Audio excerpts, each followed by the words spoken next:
اعوذ باللہ من الشیطان الرجیم بسم اللہ الرحمن الرحیم۔ ناظرین کرام السلام علیکم ورحمۃ اللہ وبرکاتہ۔ ناظرین کرام، پروگرام سیرت النبی صلی اللہ علیہ وسلم کی سیریز کا ایک اور ایپیسوڈ لے کر قادیان دارالامان کے اسٹوڈیو سے ہم آپ کی خدمت میں ایک مرتبہ پھر حاضر ہیں۔ اس پروگرام میں حسب سابق میرے ساتھ شریک گفتگو رہیں گے محترم مولانا زین الدین حامد صاحب اور محترم مولانا شیخ مجاہد احمد صاحب شاستری، دونوں کا پروگرام میں خیر مقدم ہے۔ جزاکم اللہ۔ ناظرین کرام، حضرت نبی کریم صلی اللہ علیہ وسلم ہمارے لیے اسوہ حسنہ ہے۔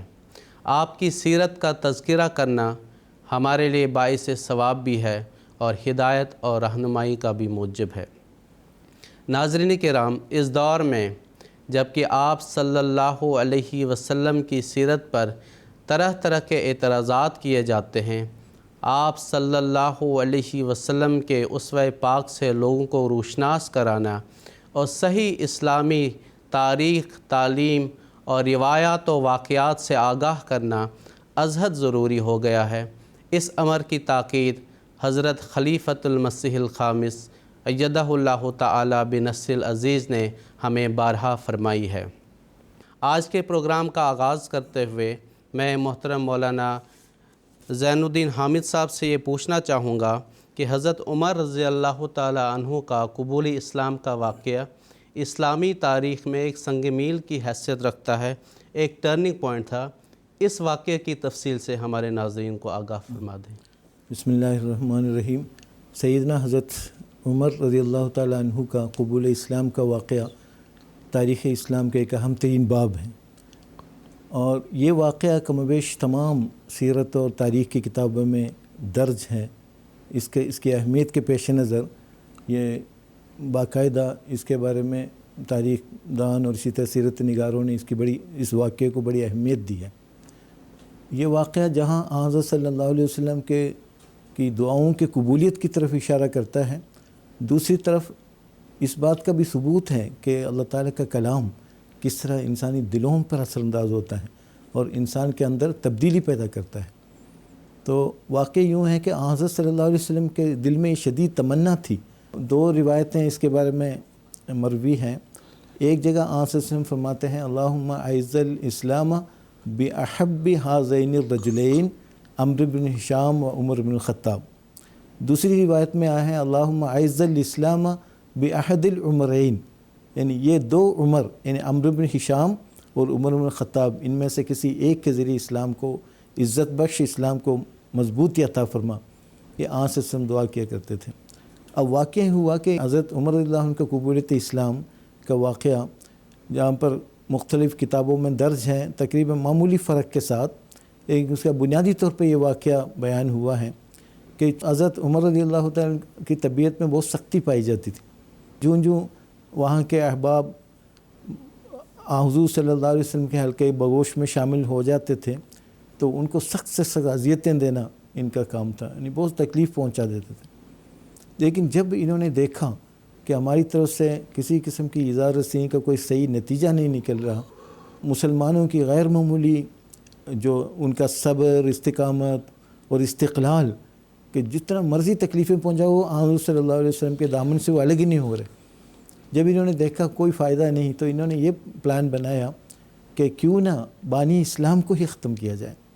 چنانچہ آپ نے ایک دن تلوار ہاتھ میں لیے ہوئے وہاں سے اپنے گھر سے روانہ ہوئے حضرت صلی اللہ علیہ وسلم کی تلاش میں۔ راستے میں ایک شخص سے ان کی ملاقات ہوتی ہے، وہ حیران ہو کے انہوں نے دیکھا کہ حضرت عمر تلوار نیام سے نکال کر ننگی تلوار ہاتھ میں لیے ہوئے جا رہے ہیں۔ انہوں نے دریافت کیا عمر کیا ارادہ ہے، کہاں جا رہے ہو؟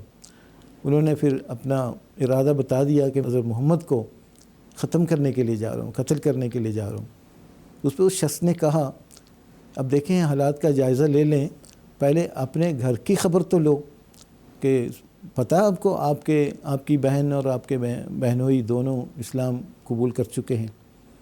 تو جھٹ حضرت عمر حضرت صلی اللہ علیہ وسلم کی طرف جانے کا ارادہ ترک کیا اور اپنی بہن کے گھر کی طرف کا رخ کیا۔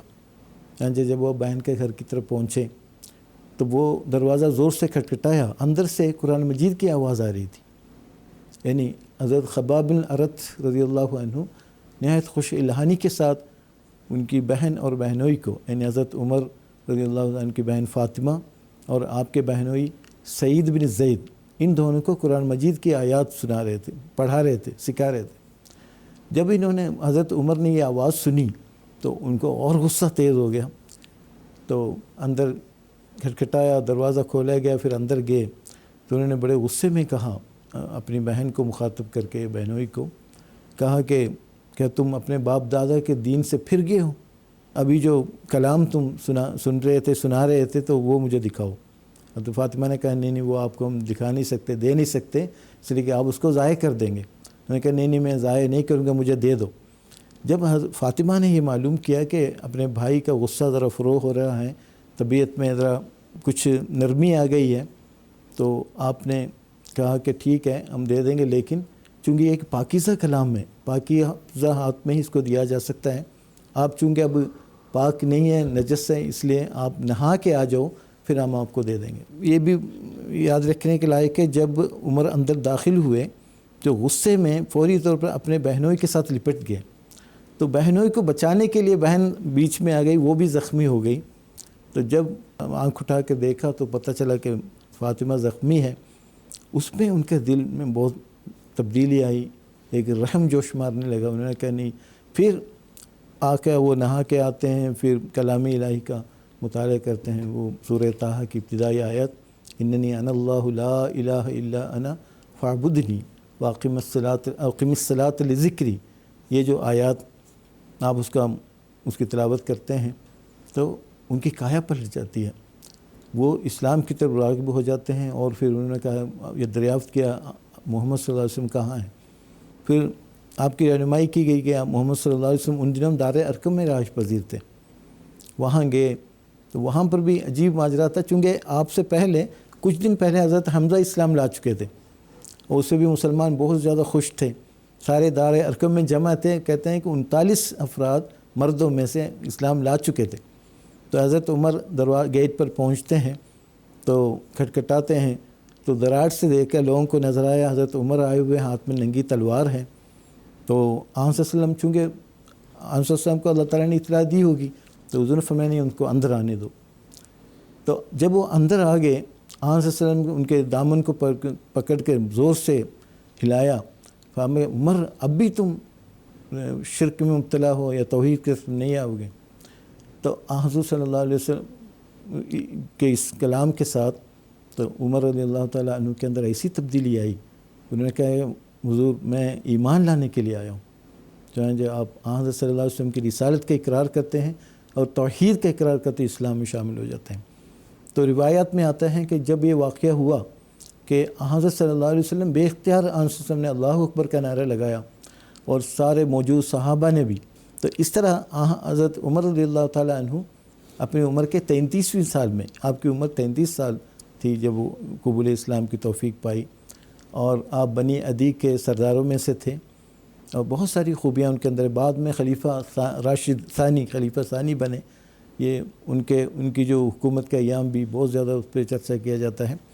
تو کہتے ہیں کہ حضور صلی اللہ علیہ وسلم جب تکبیر کی آواز بلند کی، سارے صحابہ نے بھی تکبیر کی آواز بلند کی. ایک عجیب ایمان افروز منظر تھا.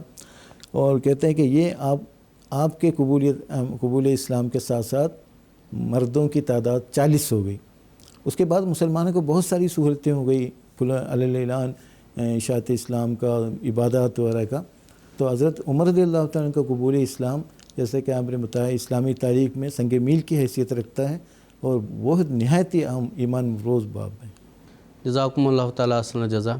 اسی طرح اس زمانے میں سفر طائف کا واقعہ بھی پیش آیا، جس میں حضرت صلی اللہ علیہ وسلم کی سیرت کے کئی پہلو ہمیں دکھائی دیتے ہیں. اس واقعے کی کیا تفصیل ہے؟ محترم مولانا شیخ مجاہد احمد صاحب شاستری سے میں درخواست کروں گا کہ اس کی تفصیل بیان فرما دیں.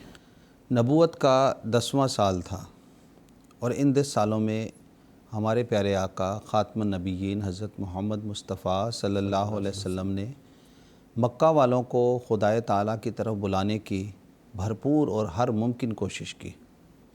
چند پاک نفوس ان کوششوں کے نتیجے پہ ایمان لائے لیکن زیادہ تر لوگ گمراہی میں پڑے رہے۔ وہ لوگ نہ آپ صلی اللہ علیہ وسلم کی آواز سنتے تھے اور نہ ہی دوسروں کو سننے کا موقع دیتے تھے۔ ان حالات میں آپ صلی اللہ علیہ وسلم کے ذمے جو اللہ تعالیٰ کی طرف سے یہ فرض عائد تھا کہ تبلیغ کو پہنچانا ہے، آپ صحیح رنگ میں اس کو ادا نہیں کر پا رہے تھے اور اس کا حق آپ صحیح رنگ میں پورا نہیں کر پا رہے تھے۔ اس لیے آپ صلی اللہ علیہ وسلم نے یہ سوچا کہ اب جب کہ میں شیب ابی طالب سے باہر نکل رہا ہوں تو میں اس تبلیغ کے دائرے کو مکہ سے باہر اور کسی عرب کے شہر کی طرف وسیع کر دوں۔ اور آپ نے اس حوالے سے مکہ کے قریبی شہر جو طائف ہے، اور مکہ سے تقریباً 60 کلومیٹر دور یہ شہر ہے، اس شہر کے لیے سفر کرنے کا خاص طور پر تبلیغ کی غرض سے، تبلیغ کے ارادے سے قصد فرمایا۔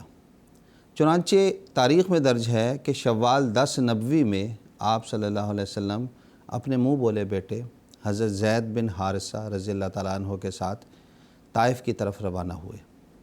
طائف مکہ سے، جیسا کہ ابھی میں نے عرض کیا، 60 میل کے فاصلے پر جنوب مشرق کی طرف ایک شہر ہے جو اپنے پھلوں کے لیے، اپنی کھیتی باڑی کے لیے عرب میں مشہور رہا ہے۔ اور اس کے ساتھ ساتھ طائف میں خانہ کعبہ میں جو بت موجود تھے ان سے ہٹ کر بھی ایک لات نامی بت تھا، یعنی عربوں کے نزدیک طائف کی ایک مرکزی حیثیت تھی اور وہ وہاں پر تجارت اور زراعت کے لیے خاص طور پر جایا کرتے تھے۔ تاریخ ہمیں یہ بتاتی ہے کہ طائف پہنچ کر آپ صلی اللہ علیہ وسلم نے 10 دن قیام فرمایا، اور اس 10 دن میں آپ شہر کے بہت سے رؤساء سے ملاقات آپ نے کی، اور ان میں آپ صلی اللہ علیہ وسلم نے اسلام کی تبلیغ اور ان کو خدائے واحد کی طرف بلایا اور ان کی دعوت دی۔ لیکن بدقسمتی تھی اس شہر کی اور اس شہر کے رہنے والوں کی کہ وہ اس وقت ایمان کے لیے تیار نہ ہوئے۔ آپ صلی اللہ علیہ وسلم نے اس شہر کے جو رئیس اعظم تھے، جن کا نام عبد یا لیل آتا ہے، اس کے پاس تشریف لے گئے اور اسے اسلام کی دعوت دی۔ اس نے صاف انکار کر دیا، بلکہ تمسخر کے رنگ میں یہ کہا کہ اگر آپ سچے ہیں، یعنی آپ صلی اللہ علیہ وسلم سچے ہیں، تو مجھے آپ کے ساتھ گفتگو کی مجال ہی نہیں، اور اگر آپ جھوٹے ہیں تو پھر گفتگو کرنا لا حاصل ہے۔ اس رنگ میں یہ بات کو یہاں ختم کرنا چاہا، لیکن پھر اس کے دل میں یہ خیال آیا کہ کہیں شہر کے نوجوانوں پہ آپ صلی اللہ علیہ وسلم کی بات کوئی اثر نہ کر جائے اور یہ شہر کے لوگ کہیں ایمان نہ لے۔ چنانچہ انہوں نے اس کے کہنے پر شہر کے کچھ لوگ جمع ہوئے، انہوں نے اپنی جھولیوں میں پتھر بھر لیے، شہر کے آوارہ لڑکوں کو جمع کیا، اور آپ صلی اللہ علیہ وسلم جب تبلیغ کے لیے نکلے تو وہ آپ پر پتھراؤ کرنے لگے، اور یہاں تک پتھراؤ کیا کہ تاریخ میں آتا ہے کہ آپ صلی اللہ علیہ وسلم کے سر مبارک سے جو خون بہا وہ آپ کے پیروں تک آ گیا۔ حضرت زید رضی اللہ تعالیٰ عنہ آپ کو بچاتے رہے، لیکن ان خبیث اور بدباطن لوگوں کا غصہ اور ان کی جو شرارت تھی وہ ٹھنڈی نہ ہو رہی تھی، بلکہ وہ آپ پر پتھراؤ کرتے گئے اور یہاں تک آتا ہے کہ 3 میل تک وہ چلے گئے۔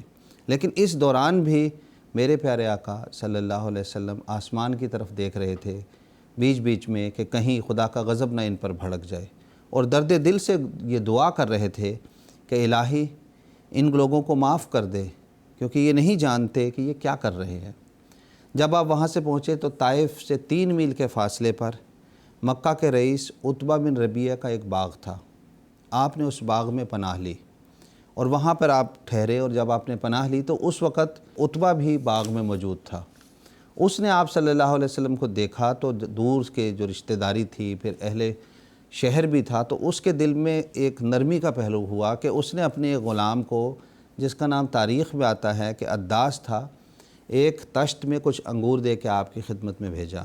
آپ صلی اللہ علیہ وسلم نے وہ انگور اس سے قبول کیے اور اس سے مخاطب ہو کر فرمایا کہ تم کہاں کے رہنے والے ہو؟ اس نے کہا کہ میں نینوا کا ہوں اور مذہباً عیسائی ہوں۔ اس پر آپ نے صلی اللہ علیہ وسلم نے فرمایا کیا یہ وہی نینوا ہے جو خدا کے صالح بندے یونس بن متی کا مسکن تھا؟ عداس جو غلام تھا، اس نے جب اتنی پرشفقت بات سنی اور اس نے حضرت یونس علیہ السلام کا نام سنا تو اس نے کہا کہ آپ کو ان کے بارے میں کیسے پتہ؟ اس پر آپ صلی اللہ علیہ وسلم نے فرمایا کہ وہ میرا بھائی تھا، کیونکہ وہ بھی اللہ کا نبی تھا اور میں بھی اللہ کا نبی ہوں۔ اور اس کے بعد اخلاص کے ساتھ اس نے، تاریخ میں ذکر ہے کہ آپ صلی اللہ علیہ وسلم کے ہاتھ چومے۔ طائف کا یہ سفر جو ہے حضرت صلی اللہ علیہ وسلم کی زندگی کا ایک خاص واقعہ ہے۔ اس سفر کے میں جو حالات ہیں، آپ صلی اللہ علیہ وسلم کی عرفہ شان، بلند ہمتی، بے نظیر صبر اور استقلال کے عظیم الشان نظارے ہمیں نظر آتے ہیں۔ اس صبر کے جو نتیجے تھے اور جو دعائیں تھیں وہ اللہ تعالیٰ نے اس رنگ میں قبول کی کہ وہ لوگ اس وقت تو ایمان نہ لائے، لیکن بعد میں طائف کی بستی سے ایسے نامور لوگ پیدا ہوئے جنہوں نے اسلام کی عظیم الشان خدمات کی۔ اس لیے آج سے طائف کا سفر ہمیں یہ سبق دیتا ہے کہ تبلیغ کے لیے انسان کو ہمیشہ تیار رہنا چاہیے، اور کسی قسم کی بھی مصائب اور مشکلات آئیں تو ہمت نہیں ہارنی چاہیے۔ بے شک اس وقت اگر اثر پیدا نہیں ہوتا، نتیجے نہیں نکلتے، اللہ تعالیٰ بعد میں ضرور اس کے اثر پیدا کرتا ہے۔ جزاکم اللہ تعالیٰ احسن الجزا۔ اس بیان سے ہمیں یہ معلوم ہوتا ہے کہ حضرت صلی اللہ علیہ وسلم کی دعا کے نتیجے میں بہت سارے لوگوں نے بعد میں ایمان لایا۔ اسی طرح حضرت صلی اللہ علیہ وسلم کی قبولیت دعا کا ایک واقعہ مدینہ میں آتا ہے کہ قحط سالی ہوئی تھی، اس کے بعد حضرت صلی اللہ علیہ وسلم کی دعا کے نتیجے میں بارش ہوئی تھی۔ اس واقعے کی کیا تفصیل ہے؟ محترم مولانا زین الدین حامد صاحب سے میں درخواست کروں گا کہ اس کی تفصیل بیان فرما دیں۔ سن ہجری 6 ہجری کا واقعہ ہے کہ حضور صلی اللہ علیہ وسلم خطبہ ارشاد فرما رہے تھے، ابھی منبر پر چڑھے ہوئے تھے۔ ایک شخص آیا اور اس نے عرض کیا، یہ رمضان کا مہینہ تھا اور مدینے میں بہت کافی عرصے سے بارش نہیں ہو رہی تھی، 7 قحط سالی کے آثار نمودار تھے۔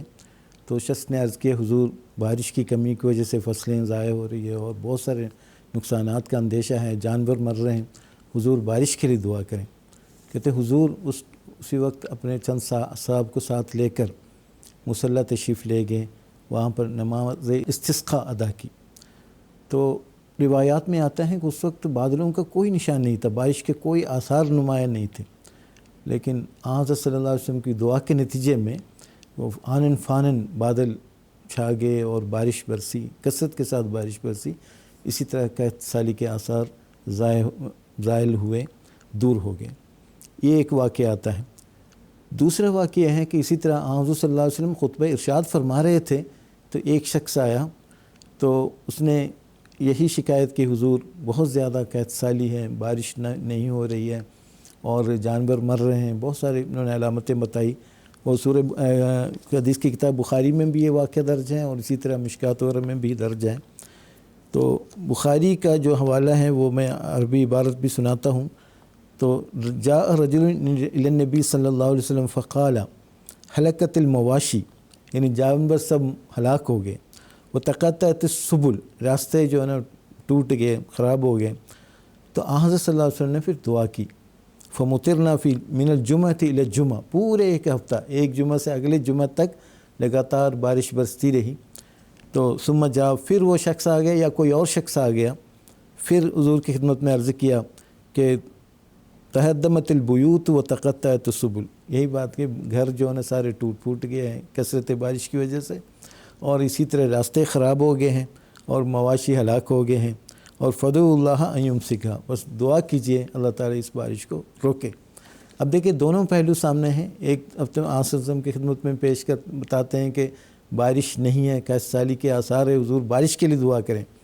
پھر ایک ہفتہ لگاتار بارش ہوتی ہے اور اس کے بعد وہ شخص آ کر بارش روکنے کے لیے درخواست کرتے ہیں۔ حضور صلی اللہ علیہ وسلم روایات میں آتا ہے، حضور نے تبسم فرمایا، حضور میں انسان کسی بھی حالت میں راضی نہیں ہے، یعنی قحط سالی گرمی کی وجہ سے بھی پریشان تھے، اب کثرت بارش کی وجہ سے بھی پریشان ہیں۔ تو حضور نے ہاتھ اٹھایا اور دعا کی، اللہم حوالینا لا علینا، یہ اللہ اب بارش رک جائیں، روک دیں، اور ہماری ارد گرد جن کو بارش کی ضرورت ہے وہاں بارش برسا، لا علینا ہمارے لیے بھی ضرورت نہیں ہے۔ جہاں جب بادل آنن فانن، وہ روایات میں آتا ہے مشرق یمین اور شمال میں دائیں بائیں وہ بادل جو ہے نا وہ چھٹنے شروع ہو گئے، آسمان صاف ہو گیا، بارش رک گئی۔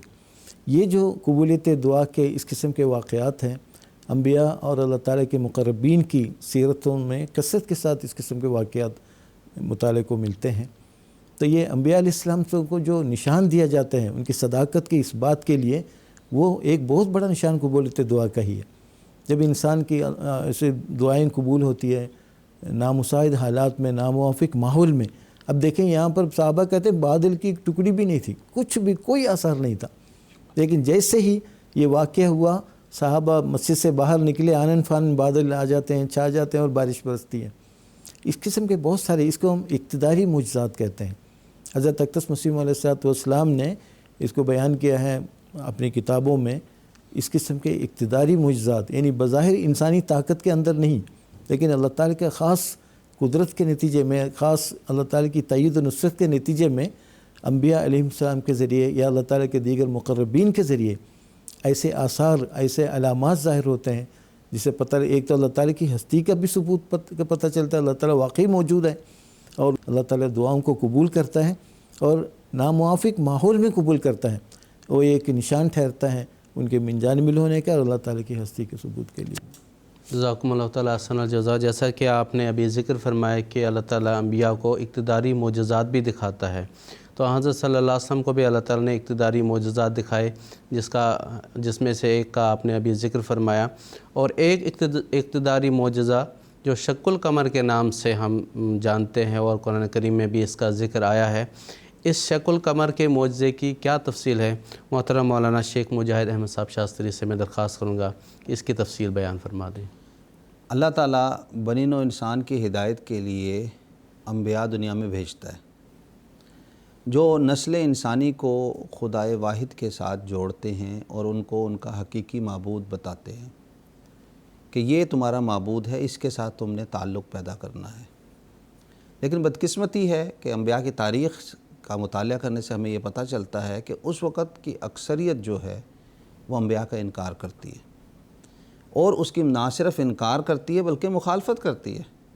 ایسے موقع پہ اللہ تعالیٰ اپنے انبیاء کی صداقت ظاہر کرنے کے لیے، ان کی سچائی کو دنیا کے سامنے ظاہر کرنے کے لیے معجزات دکھاتا ہے، یعنی ان کے ذریعے ایسے کام ظاہر ہوتے ہیں جس کو دوسرے انسان نہیں کر سکتے۔ چنانچہ اس کا ذکر ہمیں قرآن مجید میں، بائبل میں اور دوسری سماوی کتب میں ملتا ہے۔ انہی معجزات میں سے ایک معجزہ ہے جس کا ذکر آپ نے بھی کیا کہ معجزہ شق القمر ہے۔ اس واقعے کا ذکر قرآن مجید میں موجود ہے۔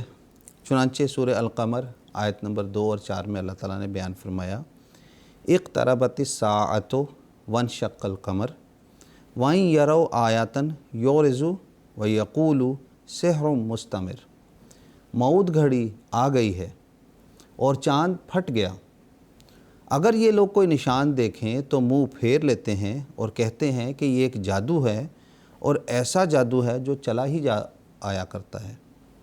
پھر قرآن مجید کے بعد جب ہم احادیث کا مطالعہ کرتے ہیں، یہ واقعہ جو روایات میں مختلف راویوں کے ساتھ احادیث میں بیان کیا گیا ہے، یہ واقعہ بتاتا ہے کہ ہجرت سے تقریباً 5 سال پہلے کا یہ واقعہ ہے، اور قمری مہینے کی 14ویں شب تھی جب رات آسمان میں چاند طلوع تھا۔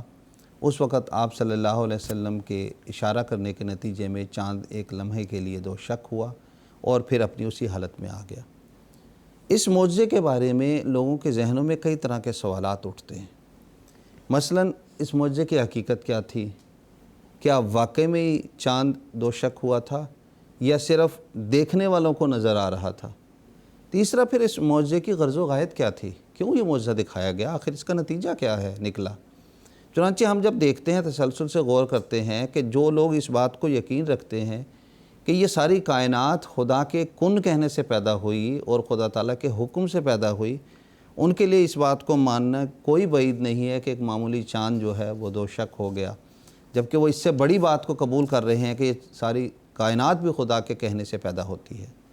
چنانچہ حضرت مسیح موعود علیہ الصلوۃ والسلام نے اسی طرف اشارہ کرتے ہوئے بیان فرمایا کہ آپ صلی اللہ علیہ وسلم کا یہ خاص معجزہ تھا اور واقعی چاند دو شک ہوا تھا۔ آپ مسیح موعود السلام اپنی کتاب آئینہ کمالات اسلام میں صفحہ 66 میں بیان فرماتے ہیں، دوسرا معجزہ حضرت صلی اللہ علیہ وسلم کا جو شق القمر ہے، اسی الہی طاقت سے ظہور میں آیا تھا کہ کوئی دعا اس کے ساتھ شامل نہ تھی، کیونکہ وہ صرف انگلی کے اشارہ سے جو الہی طاقت سے بھری ہوئی تھی وقوع میں آ گیا تھا۔ دوسری شکل بھی آپ حضرت مسیح موعود علیہ السلام نے ہمارے سامنے بیان فرمائی۔ چنانچہ آپ بیان فرماتے ہیں، ملفوظات جلد 2 صفحہ 42 میں درج ہے، آپ بیان فرماتے ہیں شق القمر دراصل ایک قسم کا خسوف ہی تھا جو حضرت صلی اللہ علیہ وسلم کے اشارہ سے ہوا۔ تیسری کہ آخر اس معجزے کی غرض و غایت کیا تھی، یہ سب سے اہم اور بنیادی سوال ہے کہ آخر نتیجہ کیا نکلا۔ چنانچہ ہم دیکھتے ہیں کہ عربوں میں علم تعبیر و رویا کے مطابق وہ یہ دیکھتے ہیں کہ چاند سے مراد جو ہوتی ہے وہ حکومت ہوتی ہے، چنانچہ وہ بادشاہ چاہے عادل ہو یا حاکم ہو یا ظالم بادشاہ ہو، حکومت اس سے مراد لی جاتی ہے۔ کفار مکہ نبی کریم صلی اللہ علیہ وسلم سے آپ کی سچائی کو جاننے کے لیے ایک نشان کا مطالبہ کر رہے تھے۔ اللہ تعالیٰ نے نبی کریم صلی اللہ علیہ وسلم کے ذریعے ظاہر فرمایا کہ تم نشان کا مطالبہ کر رہے ہو، یہ چاند جو ایک تصویری زبان میں تمہاری حکومت کا نشان ہے، یہی اب شک ہو گیا ہے۔ یعنی اب تمہاری جو حکومت چلی آ رہی تھی، جو رسم و رواج، جو بودے اور فرسودہ طور طریقے چلے آ رہے تھے، وہ ختم، اب اس کی جگہ اسلامی شریعت قائم ہو جائے گی۔ چنانچہ اس تعبیر کے ساتھ یہ ایک عظیم الشان نشان بن جاتا ہے کہ ہم دیکھتے ہیں کہ واقعی اگلے 10-20 سالوں کے اندر عرب میں ہی اسلام قائم ہوا، اور وہ لوگ جو نشان دیکھنے والے موجود تھے انہوں نے بھی اسلام قبول کیا، اور اس وجہ سے اس معجزے کی ایک عظیم الشان حیثیت بن جاتی ہے، اور تاریخ میں بھی اس کی ہمیں سچائیاں نظر آتی ہیں۔ ناظرین کرام، اس کے ساتھ ہی ہمارا آج کا یہ پروگرام اپنے اختتام کو پہنچتا ہے۔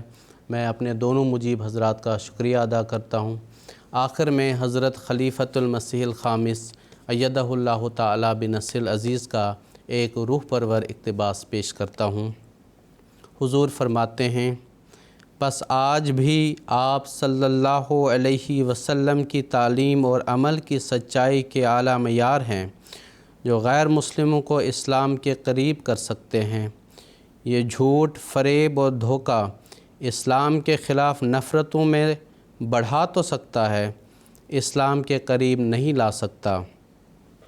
یہ دنیا داری کی باتیں اور اپنی حکومتوں کو قائم کرنا اور نام نہاد علماء کا جھوٹ کی بنیاد پر اپنے ممبروں کو سنبھالنا، یہ کبھی اسلام کی برتری ثابت نہیں کر سکتا۔ بس آپ صلی اللہ علیہ وسلم کے اسوہ پر چلتے ہوئے احمدیوں کو اپنی سچائی کے معیار بلند کرنے کی ہمیشہ کوشش کرنی چاہیے، تاکہ اسلام کی خوبصورت تعلیم کے پھیلانے میں آسانی پیدا ہو۔ تبلیغ کے لیے ضروری ہے کہ قول اور عمل ایک ہو۔ اگر عمل میں سچائی نہیں تو لوگ دینی تعلیم کو بھی جھوٹا سمجھیں گے۔ خدا تعالیٰ کی ذات ایک سچائی ہے، دین اسلام ایک سچائی ہے۔ اس سچائی کو پھیلانا اور سچ کے ذریعے سے پھیلانا آج ہمارا کام ہے۔ خطبہ جمعہ 1 دسمبر 2017۔ بس اللہ تعالیٰ سے دعا ہے کہ وہ ہمیں اس کی توفیق عطا فرمائے۔ آمین برحمتک یا ارحم الراحمین۔